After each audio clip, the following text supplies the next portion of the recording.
How's it going, everyone? Welcome back to another episode of the Runaway Train Sports Podcast. Everything Purdue sports related, at least as much as I can find time to actually record. This is going to be a relatively short episode as it is quite late on Friday night for me here. And so we are going to be very quickly recapping the Penn State game as well as looking forward briefly to the Indiana State game happening on Saturday, as well as I want to touch on a couple other results around the Purdue sports sphere that have kind of happened here recently. But first, let's talk about Penn State Purdue, the prime time game here on the opening Thursday of week one. Definitely had a big time game feel. I know I really enjoyed watching it on television. I think it was definitely a different feeling, even over the internet. I feel like you could just tell that the energy around this game was definitely different than, say, it had a very similar feel to Northwestern in 2018, where unfortunately on that occasion as well, Purdue was unable to get over the hump and unable to get over the mistakes that they made to come out with a win, very similarly to Penn State, we know. But it definitely had the same kind of feel as a very big game, but at the same time, I think even in that Northwestern game, and maybe that was just different because we knew that it was very early in Jeff Brom's tenure. We didn't know exactly what was going to happen, and the energy around everything was different. I think that was the first time that, no, I don't think it was the first time. I was going to say it might have been the first time that under the new lights, but I think that was the Ohio game from the year prior, I believe. So definitely, it definitely had a big game feel. Starting with a Big Ten game definitely feels a lot different than starting with a non-con game like Indiana State, for example. So I think the energy in West Lafayette was pretty palpable, even through the television. Ross-Ade Stadium was electric, and it was very, very impressive to watch. And it never made me want to be there more than in that moment of seeing how absolutely ecstatic everyone was on television. But when it comes to the game itself, I think it was a very much a roller coaster of emotions for everyone involved, both for Penn State as well as for Purdue fans, as it really seemed to, no one just could really figure out exactly what was going to happen. I think Purdue kind of came out a little, I would say a little slow, but at the same time, so did Penn State when it really came down to it. I think the things that really broke Purdue's back in this game were a couple of things. One is penalties at inopportune times, and obviously we have to talk about the ends of both halves, where at the end of the first half, Purdue basically goes on a 10-point swing with the fumble by TJ Sheffield immediately turned into a touchdown, but due to some bad tackling, which we'll also touch on here in a moment. But that 10-point swing at minimum, because you have to think Purdue was absolutely driving with, purpose and authority down the field. So you have to imagine they minimum come away with 3 points there. And then that turning into 7 points for Penn State. That 10-point swing definitely set the tone for the end of the half, where Purdue probably should have gone into the half up. They end up going in to the half down rather badly. But nonetheless, they come out in the second half, and the offense effectively dominated the Penn State defense on that opening drive and absolutely established itself as a force to be reckoned with should it have the occasion to do so. And it looked like Purdue had a lot of momentum as they get the ball again, and it really just kind of petered out those last few minute and a half, 97 seconds or whatever it ended up being. But it's a game of very high highs and very low lows at the same time. I think the offense showed that it really can operate at an elite level if everything is clicking. I think the thing that got to them the most, especially down the stretch there, is I think they got a little tight first game of the season. You're feeling the pressure, and I think unfortunately we just couldn't get it done. And then when it comes to the defense, I think the defense has had the classic Purdue feel where, they really just played a true bend don't break defense. And I think Purdue's defense was an absolute weapon at certain points where, we're used to, at least in the early Brom era at Purdue, where, we're used to him needing to rely on the offense more than the defense. And I think there's moments during the Penn State game where I think we were leaning on the defense much, much more than the offense. I think that kind of surprised surprised me. I was extremely ecstatic, kind of jumping back across both lines here. The offense and defensive line, we saw plenty of rotations. We saw a lot of different bodies, and I think I'm very, very excited at the prospect of having some actual depth along the offensive and defensive line. One thing I would like to see more from the defensive side of the ball is more pressure on the quarterback. I think our line did pretty good in straight up pass rush situations, but I think I would like to see more creative play calling on defense to generate more pressure on the quarterback. Again, I know this might be something and really just boils down to it being Penn State specifically, but them having the athletes that they do even across both offensive and defensive lines. But I think I would like to have seen more generated pass rush. So that's something to keep an eye out for as we head towards Indiana State. Let's see what else. I think in terms of the offensive side of the ball, I think we saw a bit more success in the running game than I think many of us might have hoped for. I wasn't quite sure how to judge going into this game how well the running game would really turn out to be, and how to really measure whether or not it's a success. They definitely didn't wow anyone, but I think Purdue showed that they can get those yards that they may not have been able to get last year without Xander Horvath there. I think there was a lot of question marks in the running back room, and I think while running the ball is never going to be Purdue's strong suit, I think they definitely showed that that you need to keep it in mind, at least, which I think is something better to be said than last year. But on the flip side of that coin, when you get down to the end of the game with a lead, you need to be able to run the ball effectively to kind of salt away the game. And if you're going to rely on your pass game, you definitely need to be on the money more than not. And I think that's an instance in which Purdue fans are extremely frustrated with Jeff Rama in this game, in that they had that lead going into the last couple of minutes and just seemed very unwilling to chew clock the way traditional teams would, and they continue to pass first, ask questions later. And so it's definitely a very divisive results to the game, especially how it ended. I think I came away with this game more positive than not. I think the offense definitely lived up to the expectation that we had going forward. I think it's also going to be very nice to get a team like Indiana State to sort of help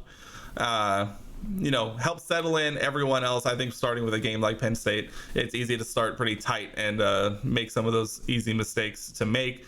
So then you move on to a team like Indiana State, you get an opportunity against an overwhelmed opponent to kind of really dial in and get locked in on what you need to do across the whole season. So very much looking forward to the Indiana State game and seeing what they can make happen against a team that they should be able to just absolutely bully on both sides of the ball, as opposed to Penn State. So you're not going to get to take away a whole lot from Penn State until you see them against a team like Indiana State. Let's see. Looking elsewhere across the offense, we obviously have to talk about Chuck Sizzle, Charlie Jones, the Iowa transfer, who decided to absolutely rock Iowa City, even though according to their fans he wouldn't have been anywhere near playing time, as he was so far down the depth chart. You wouldn't even recognize him if he was still at Iowa. Decides to go off for 12 receptions, 153 yards, and a touchdown for his premier outing for Purdue. And after we watched Iowa, South Dakota State. Is that right? South Dakota State. One of the two, whichever it was, the FCS school where Iowa won 7-3 without scoring a touchdown. I don't think many Purdue fans or many even Iowa fans really blame him or Tyrone Tracy for wanting to leave that offense and come to an offense like Purdue. And so I was very excited to see him kind of really slot in pretty seamlessly, I would say. Apparently he and Aiden O'Connell had a bit more of a pass together than I knew about beforehand. And so that might have been a lot more of a chemistry connection, a lot easier than it might have been otherwise.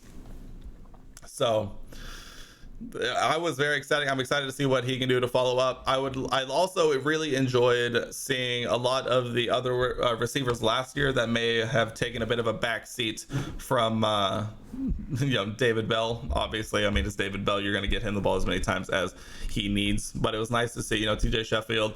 Brock Thompson had a couple of nice moments. I loved seeing Mershawn Rice come out and make a couple of plays. So that's going to be very exciting going forward. Apparently, Brock Thompson is a little banged up heading into the Iowa State game. I would honestly like to see him play none, because in theory, Purdue should be able to handle business even without Brock Thompson.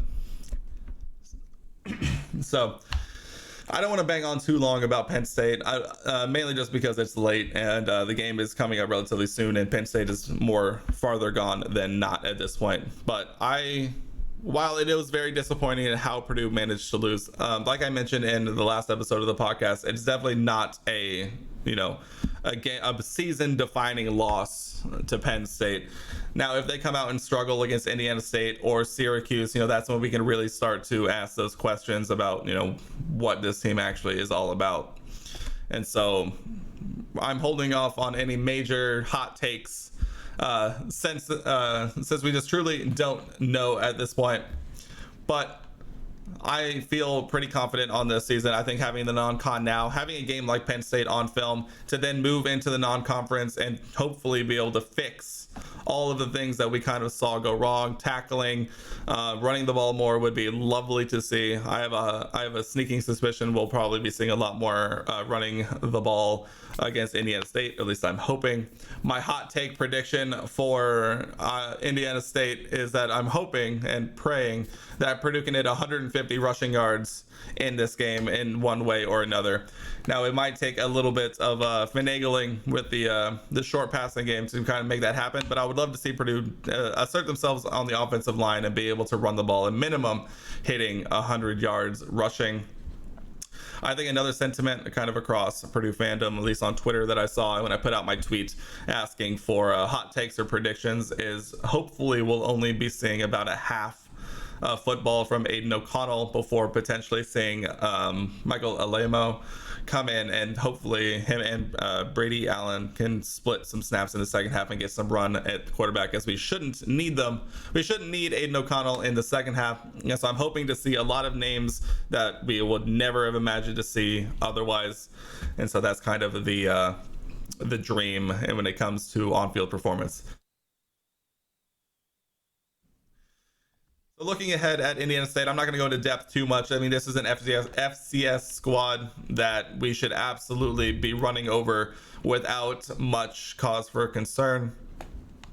And so we're really just hoping at this point to see very solid football, a very dominant win. I think would do a lot to kind of settle down the nerves of some Purdue fans. So I think that's really all I'm going to talk about on Indiana State. I mean, it really shouldn't take much more than that. If it does, we will cover that probably more in depth in the next week's episode of this podcast. But for now, we'll go ahead and take a quick look around at other things that have kind of gone on since the Penn State game. The day after, Purdue gets a commitment from I believe he's an in-state player. Oh, what was his name? Cannon Catchings, I believe. Let me see if I can find it here. Yeah, Cannon Catchings commits to Purdue basketball. Apparently, he's a pretty underrated wing from the Indianapolis area. And so he is a 2024 commit, and so we will see him a bit later. But he's a 6'6" shooting guard / small forward. He's not currently ranked by 247 Sports or Rivals, but I think as the season goes on, we'll probably see him on the radar now, especially as he is committed to Purdue. I think probably we'll get an idea of what he'll be about. So I think this is a pretty exciting thing to see. I mean, I always love seeing Purdue basketball commitments, and so we'll have to see. I don't know a whole lot about it, and so hopefully more comes out as we continue on through this year, as Purdue basketball also is going to be getting started relatively soon, a lot sooner than we thought. So let's see what else. Purdue men's basketball had their schedule released. I think it looks pretty manageable, all things considered. The conference schedule was released. Opening Big Ten play with Minnesota at home on December 4th, and concluding Big Ten play March 5th with Illinois at home. I think that's going to be a very fun game. Looking at it, pardon.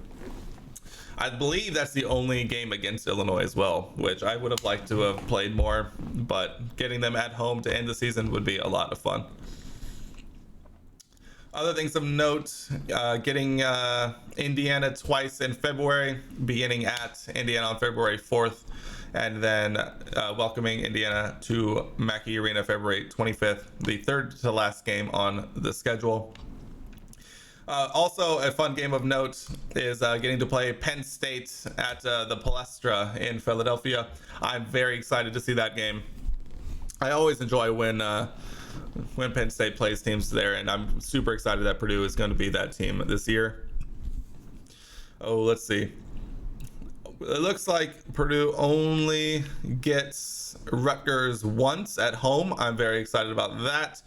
I think for whatever reason, Rutgers seems to have Purdue's number, and so getting them at home is definitely going to make me feel a lot better about it, especially in this sort of new year of Purdue basketball, in which we're not really entirely sure what we're going to see, and so I'm excited to see what this team can do. It looks like a very favorable schedule.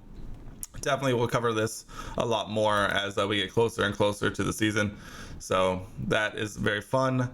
Let's see. Purdue volleyball, unfortunately, as of recording this, fell to Louisville for their first loss of the season at Louisville, I believe, in straight sets.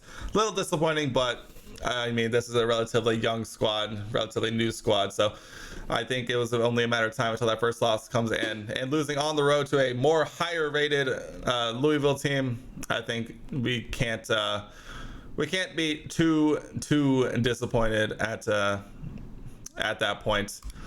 And so that's going to be what's going to be. Also around Purdue's women's soccer team also fell to Notre Dame at home the other day, 2-1 or 3-1, I believe, or 3-1, 3-2. Another little disappointing thing, but the soccer team has definitely had a bit of an up and down season so far. Hopefully they'll be able to come into their own deeper into Big Ten play. So that's really all the Purdue sports I really wanted to cover at this point. I know there's probably more. This guy's kind of all the stuff off the top of my head. Like I said, I'm recording this really late into Friday evening, so we're going to do our best. But taking a quick look now, bringing you back to football to end this thing off. We'll take a look around the Big Ten really quick and kind of give thoughts on what's going on around the conference at this point. Ohio State, fresh off their win over Notre Dame, is welcoming Arkansas State. Name your score probably is more apt. I think this is going to be a get-right game for the Ohio State offense. We'll figure out if the offense is as good as they were supposed to be, or maybe the Notre Dame defense really is that good. But I'm pretty sure this will probably just be more of a name your score. See, fourth stringers in there in the third quarter. Minnesota, Western Illinois, again, really name your score, Minnesota. I think they're going to run over them for multi-hundred yards. I mean, it's an FCS school that really shouldn't pose no issues at all. That's definitely going to be pretty similar to Minnesota's last outing last week. The annual Nerd Bowl in Duke at Northwestern. I think this is going to be a very, very fun one. I think this will be our first instance of seeing whether or not even near Northwestern truly is a thing. But it's going to be a lot of fun, and I'm really excited to see this game. I think it's always a fun one, especially in these lower rated teams like Northwestern should be, and Duke seems to be. Not sure. We'll find out a lot about these teams. The Ohio Bobcats go to Penn State. We'll see if Penn State can follow up their big win over the Boilermakers against the Ohio Bobcats. I think this one is one Penn State should definitely win pretty comfortably, but we'll see. Hopefully Penn State blows out Ohio by as many as they possibly can. Washington State at Wisconsin. I think this is going to be a very interesting game. I don't think Washington State probably has what it takes to really stand up against the Wisconsin rushing attack. I wouldn't be surprised if this is a rather low-scoring game, considering Wisconsin does enjoy running the ball, but who knows? I don't think Washington State is very good, so I could also see a potential for a lot of scoring just on the ground. Let's see. Maryland is playing at Charlotte this year. For some reason, I think this is definitely going to be Maryland, name your score. Hopefully you don't struggle on the road at Charlotte, who apparently lost to FCS William and Mary by 17 points. So go out, show out, have some fun, get your road win, and then get back to College Park safely. Michigan State welcomes Akron. I mean, this is another one. Michigan State should roll. Not going to spend a whole lot of time talking about it. I'm going to come back to El Asico, Iowa State at Iowa. I'm going to come back to that because I want to touch more upon the Iowa football game, air quotes for the audio listeners. Definitely a big quote around that football game.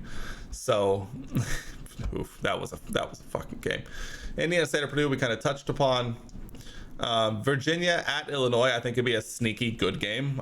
Virginia is kind of one of those weird teams that kind of decides randomly that they want to be good, and so we'll see if that's the case in this one. I think Illinois had a bit of a letdown against Indiana, and also a very blown call against Indiana that kept them from winning that one. So we'll see if they can take out their aggression on Virginia, or if Virginia will be a little too much for Illinois. We'll get a good judge of how Illinois will be this year. Rutgers coming off fresh off of their win over Boston College at Boston College, 22-21, welcomes Wagner. I mean, Rutgers should walk. Not going to spend a whole lot of time about it. Very impressive win for Rutgers over Boston College in week 1. Couldn't see it, wasn't on TV where I'm at, so definitely had to keep an eye on that one on Twitter primarily. So the old Scott Frost Bowl, Georgia Southern at Nebraska. I think Nebraska fans would love to see a Nebraska 40-point win, but I think they were saying the same thing when they welcomed North Dakota, not even North Dakota State, last weekend, in which they were, I believe, tied going into the half before the final score kind of makes it look a lot better than it actually was, as North Dakota was well into the second half. So I think Nebraska could use a dominating win, but who knows if that is even possible at this point. Michigan welcomes Hawaii. The Hawaii is not good this year, unfortunately. Vanderbilt very easily walked over them, I believe it was week 0. And then Western Kentucky also walked over them. So I think Michigan obviously should beat them regardless, but I think this is also going to be another one of those name your score. Figure out your quarterback situation, Harbaugh, and then get back to us. And then wrapping up the slate, Idaho at Indiana. Idaho is not very good, I don't believe. And so Indiana coming off of their win against Illinois. I think we'll probably see it coming to earth for Indiana if I had to guess. But I do think, Indiana should win that one fairly easily. And then actually, the actual last one we'll cover here is El Asico, Iowa State. I believe in Iowa City. Let's see, it's Indiana State at Iowa, and so we'll get to see a wonderful Big 12 team against an Iowa team with a fantastic, quote unquote fantastic, we have no idea, defense versus an Iowa offense that could not generate a single point in their game against South Dakota State. It'll be very interesting. Their punter is elite, but other than that, I think I saw that Spencer Petras had a 1.1 quarterback rating in that game, so that was very impressive to say the least.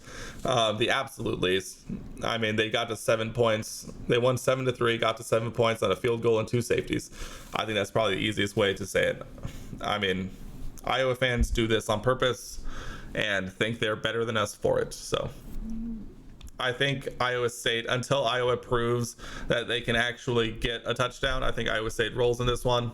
We'll see if that Iowa defense truly lives up to its reputation based on beating up, quote unquote, beating up a FCS school in South Dakota State. So it'll be very interesting. It's always a good, fun one. I know that Iowa has typically won this one recently, so who knows if it continues the same way, but I think that'll wrap it up here. This has been a relatively short one. Hopefully next week I'll find more time during the week to potentially, I want to try and do a live one of these over on the YouTube channel. If you're watching this on YouTube, it will be hosted here. If you're listening to this on Spotify or wherever you listen to your podcasts, if you head over to the Boiler in Texas YouTube channel, you will find all video versions of these podcasts and potentially, hopefully, some live versions of this as well, hosted over there. So that's hopefully coming in the future, but for now I will wrap it up here. We're excited to watch Indiana State on Saturday, I guess tomorrow or today, depending on what time it actually ends up being. But for now, that is going to wrap it up for me here, and as always, boiler up, hammer down, hail Purdue.